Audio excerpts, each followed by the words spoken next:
Il n'y a peut-être pas de notion qui soit plus commune parmi les hommes et cependant plus difficile à définir que celle de l'individualité ou de la personnalité. Remarquons d'abord que ces deux mots, bien que signifiant en réalité la même chose, ont cependant une application différente. Le terme personnalité étant plus justement employé quand il s'agit de créatures raisonnables parlant, nous nommerons individu une pierre, un arbre ou un animal, tandis que nous réserverons le terme de personne pour désigner un homme, un ange et même l'Esprit infini qui est Dieu, disons-nous, un en trois personnes. Comme donc nous traitons ici de l'âme possédant une forme supérieure de vie, c'est-à-dire une vie intellectuelle, c'est le terme personnalité que nous nous proposons d'employer. Notre intention est d'essayer de donner une notion exacte de ce qui constitue la personnalité en général, dans le but de démontrer comment on peut dire de la personnalité humaine qu'elle subsiste après la mort, substantiellement identique à ce qu'elle était pendant la vie, bien qu'avec certaines modifications qu'il nous conviendra d'indiquer. Le sens général que renferme le mot personnalité est celui d'un être complet subsistant par lui-même de telle sorte qu'il soit distinct de tous les autres êtres. C'est ce que nous entendons quand nous employons les pronoms je, tu ou il. Ces termes servent à désigner l'être complet et distinct de l'individu particulier auquel il se rapporte. Pendant cette vie, notre personnalité comprend donc non seulement notre âme, mais aussi notre corps, c'est-à-dire un être qui n'est ni l'âme ni le corps, mais le composé des deux. C'est la raison pourquoi les actions communes à l'âme et au corps sont attribuées non au corps seul, ni à l'âme seule, mais à cet ego qui répond à tous deux puisqu'il en est le composé. Mais précisément, si notre personnalité comprend à la fois l'âme et le corps, comment peut-on dire qu'elle continue à subsister après la mort quand le corps a cessé d'exister, du moins comme corps humain uni à l'âme? Une sorte de personnalité, cependant, se vérifie dans l'âme après la mort, car même alors, l'ego continue de subsister, de penser, de vouloir et de répondre à l'appel d'un autre. Avec cela, il faut bien avouer que la personnalité est quelque chose peut changer. Ce qui auparavant correspondait au pronom ego ne lui correspond plus entièrement, privé qu'il est d'une partie de son être, c'est-à-dire de son corps. En réalité, si mon ego est composé de corps et d'âme, l'absence du corps altère l'intégrité de ma personne. En d'autres termes, l'homme, en tant qu'homme, ne subsiste plus après la mort puisque seule l'âme subsiste alors et n'est plus l'homme complet. Cette vérité devient plus évidente si l'on réfléchit à la différence existante entre l'âme humaine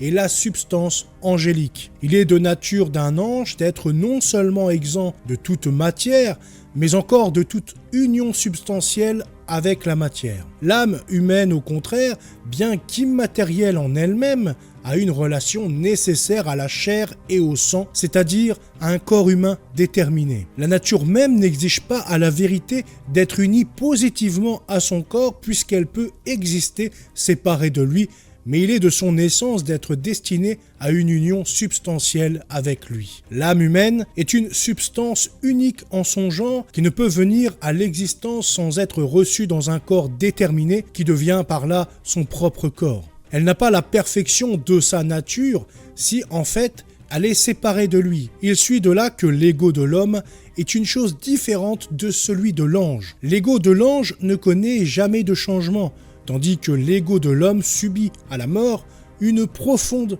modification. Il faut observer en outre que le rapport naturel de chaque âme avec son propre corps est la cause précise de la différence individuelle entre une âme et une autre. Bien que l'âme soit plus noble que le corps, nous pouvons dire que celui-ci donne, pour ainsi dire, sa marque caractéristique à chaque âme distincte, si bien que l'on peut dire de chacune qu'elle porte, d'une certaine façon, l'empreinte de son corps. C'est la raison pour laquelle, dans le présent état de vie, bien que la pensée surpasse de beaucoup l'imagination, nous ne comprenons cependant rien sans le concours de fantasmes ou d'images sensibles, tandis que les êtres angéliques n'ont pas besoin, dans leurs opérations, d'images sensibles ou de fantasmes des choses matérielles. Cela étant, il faut dire que la personnalité humaine est quelque peu diminuée et imparfaite quand, après la mort, l'âme cesse d'être unie au corps. D'où il suit que, si heureuse que nous puissions l'imaginer,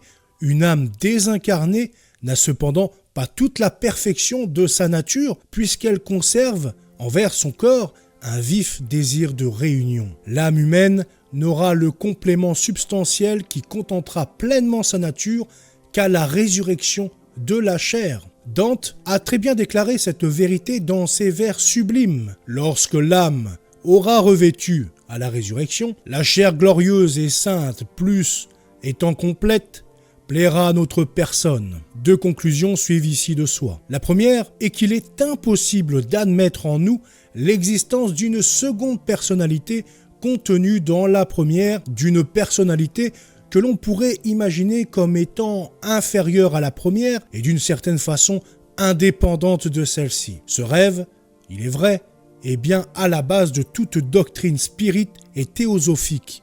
Mais ce n'est en réalité qu'un rêve. La nature même de notre personnalité, comme de toute personnalité, exige non seulement qu'elle soit en elle-même indivisée, mais aussi qu'elle soit distincte de tous les autres individus. S'il n'en était pas ainsi, nous aurions cette absurdité, par exemple, d'un homme étant en même temps un et plusieurs individus. Quelle que soit l'hypothèse que l'on veuille élaborer pour admettre la présence de cette seconde personnalité, cette hypothèse tombe d'elle-même dès qu'on réfléchit à ce fait que ma personnalité exclut la possibilité d'un second ego, qui serait le double du premier, comme si dans ma personnalité, une seconde était incluse, inconsciente celle-ci, émanant elle-même de la personnalité dont j'ai conscience. La seconde conclusion à déduire de ce qui a été dit est que notre personnalité survivant au corps après la mort, bien qu'un peu modifiée, c'est-à-dire par rapport au corps que la mort a détruit, est encore substantiellement identique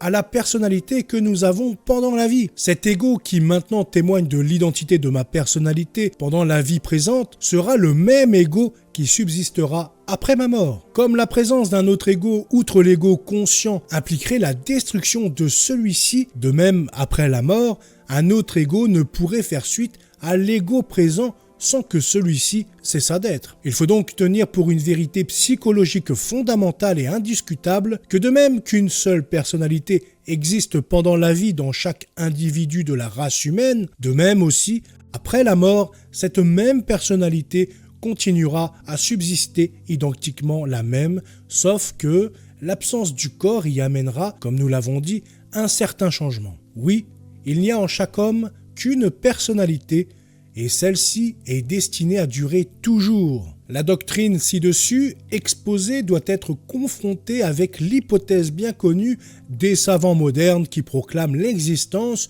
dans notre personnalité d'une autre personnalité inférieure à la première, d'un moi second et inconscient, conçu comme une sorte de réplique du premier avec des modifications accidentelles telles que l'absence de conscience et l'impossibilité pour nous de le diriger ou de le contrôler alors qu'il se tient caché au fond de nous-mêmes, prêt à l'occasion à se manifester à notre insu. Une telle personnalité subconsciente désignée par le professeur Meyer et ses disciples sous le nom de subliminal, en opposition avec la première qu'ils appellent supraliminale, et qu'il tient pour responsable des phénomènes subjectifs échappant à notre attention vigilante ou à notre contrôle, est en soi une absurdité qui rejette également la théologie catholique et le sens commun. Voilà, c'est tout pour cette vidéo, j'espère qu'elle vous aura plu, je vous souhaite une très bonne journée et à bientôt, salut. Je suis sur la route de la foi, toujours en prière, dans ce monde fou, Dieu est mon repère.